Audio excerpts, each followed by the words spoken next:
c'est Sandra, j'espère que vous allez bien aujourd'hui, que vous êtes en pleine forme. Je suis Sandra Ganval, écrivaine indépendante. Et ça va beaucoup mieux que lors de ma dernière vidéo, j'étais un peu tendue. Et puis aujourd'hui, d'avoir vu notre cher ministre de la Santé se faire chahuter à l'Assemblée nationale, ça m'a fait beaucoup de bien. Voilà, il s'est énervé, il était furieux qu'on le remette en cause, qu'on remette en question sa gestion de la crise. Et voilà, il trouve ça absolument insupportable. Et il faudrait faire un diagnostic sur, euh, sur la personnalité d'Olivier Véran. Ce serait intéressant de faire un diagnostic psychiatrique ou psychologique, parce que s'enfoncer comme ça dans la mauvaise foi, dans les mensonges, dans le déni, c'est très très inquiétant de voir ce type de personnage avoir autant de pouvoir.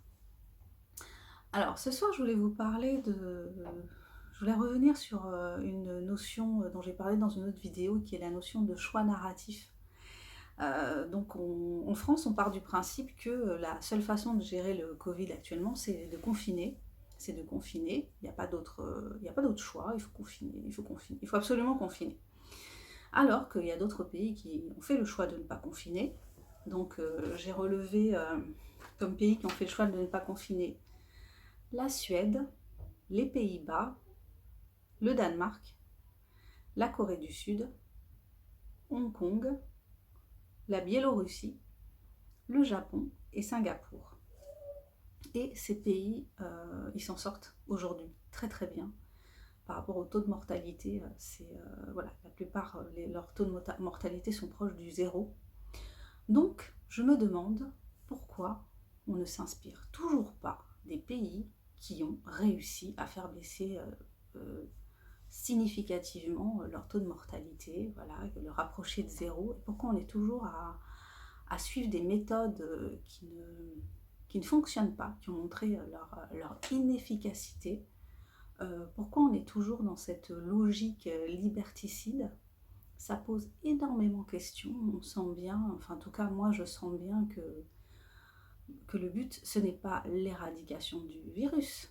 Si on voulait éradiquer le virus, on utiliserait des méthodes qui ont été utilisées ailleurs et qui ont fonctionné. On n'utiliserait pas des méthodes qui n'ont pas fonctionné. On ne s'enfoncerait pas toujours dans une voie sans issue.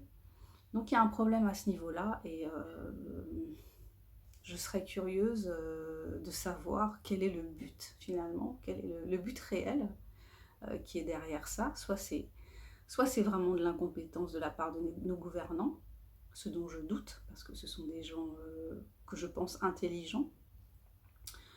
Voilà, soit c'est de l'incompétence, soit c'est de la bêtise, soit c'est volontaire. C'est volontaire de briser une partie de l'économie comme ils sont en train de le faire. Voilà, c'était ça que je voulais partager aujourd'hui avec vous. Donc je vais vous mettre, je vais vous mettre les courbes pour chacun des pays que j'ai cités tout à l'heure. Donc vous les verrez défiler dans la vidéo. Donc si vous appréciez mon travail d'une manière générale, eh bien je vous invite à découvrir mes romans, à les acheter si vous voulez m'encourager.